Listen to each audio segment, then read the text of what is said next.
கும்பமேளாவில் ஃபேமஸான மோனாலிசாவை நடிகையாக்கின இயக்குனரை போலீசார் அதிரடியா கைது பண்ணியிருக்காங்க. உல்லாச வாழ்க்கை, பட வாய்ப்பு, கருகலைப்புன்னு பாதிக்கப்பட்ட பெண் கொடுத்த புகார் இயக்குனரை சிறையில தள்ளி இருக்கு. கும்பமேளா இந்த வார்த்தையை கேட்டதும் நமக்கு ஞாபகம் வரும் ஒரு பெயர் மோனாலிசா.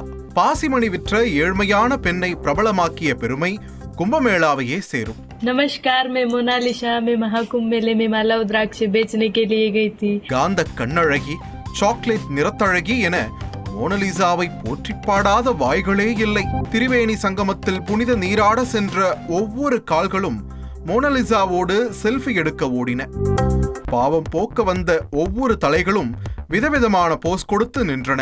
முக்காடு போட்டு வியாபாரம் பார்த்தாலும் அதை விலக்கிவிட்டு மோனாலிசாவின் முகத்தை பார்க்கவே 1000 கரங்கள் துடித்தன. கும்பமேளாவில் கூவி கூவி பாசிமணிகளை விற்க வந்த பெண்ணை போகப் பொருளாக நினைத்த கூட்டத்தால் சொந்த ஊருக்கு தலைதெறிக்க ஓடினார் மோனாலிசா. பாசிமணி வியாபாரம் படுத்தாலும் மோனாலிசாவின் முகம் பட்டி தொட்டி எங்கும் படுஜோராக ரீச் ஆனது. மத்திய பிரதேச மாநிலம் இந்தூரைச் சேர்ந்த 25 வயதுடைய இந்த இளம்பெண் டாவின்சியின் உயிரோவியமான மோனாலிசாவையே மறக்க வைத்தார். அசுர வேகத்தில் வளர்ச்சி அடைந்த இவரின் புகழை பார்த்து சினிமா வாய்ப்பும் கதவை தட்டியது. சனோஜ் மிஸ்ரா என்ற பாலிவுட் இயக்குனர் மோனாலிசாவை தனது படத்தில் நடிக்க வைப்பதாக கூறினார். அதைத் தொடர்ந்து சிகை அலங்காரம், ஒப்பனைகள், மாடர்ன் காஸ்டியூம் என நடிகையாகவே மாறினார். சமீபத்தில் கேரளாவில் நடந்த ஒரு கடைத்திறப்பு விழாவிற்கு வந்த மோனாலிசா குத்தாட்டம் போட்டதையெல்லாம் மறக்கவே முடியாது. தற்போது நடிப்புக்கு பயிற்சி பெற்று வரும் மோனாலிசா இயக்குனர் சனோஜ் மிஸ்ராவின் தி டைரி ஆஃப் மணிப்பூர் என்ற படத்தில் ஒப்பந்தமாகி உள்ளார். இந்த நிலையில்தான் இயக்குனர் சனோஜ் ஒரு பாலியல் பலாத்கார வழக்கில் அதிரடியாக கைது செய்யப்பட்டிருக்கிறார்.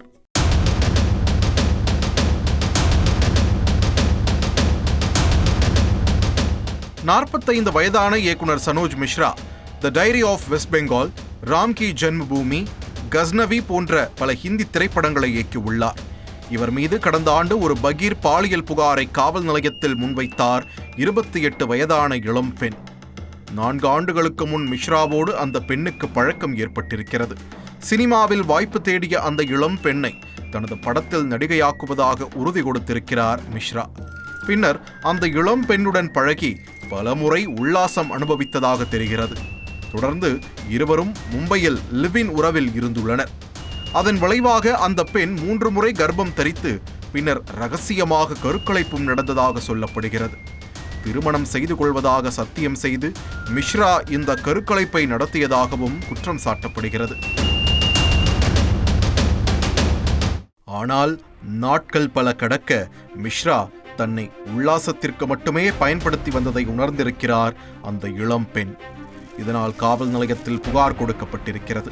புகாரின் பேரில் கற்பழிப்பு, தாக்குதல், கருச்சிதைவு ஏற்படுத்துதல் மற்றும் உயிருக்கு அச்சுறுத்தல் உள்ளிட்ட பல பிரிவுகளின் கீழ் போலீசார் எஃப்ஐஆரை பதிவு செய்தனர். தொடர்ந்து கருக்கலைப்பு செய்யப்பட்டதாக கூறப்படும் மருத்துவ ஆதாரங்களையும் காவல்துறையினர் சேகரித்தனர்.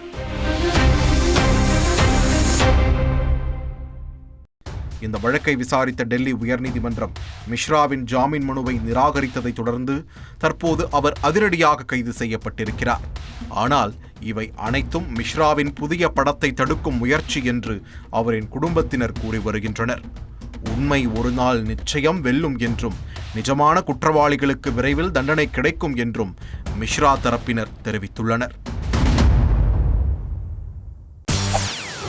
செய்திகளை உடனுக்குடன் தெரிந்து கொள்ள உடனே சப்ஸ்கிரைப் பண்ணுங்க.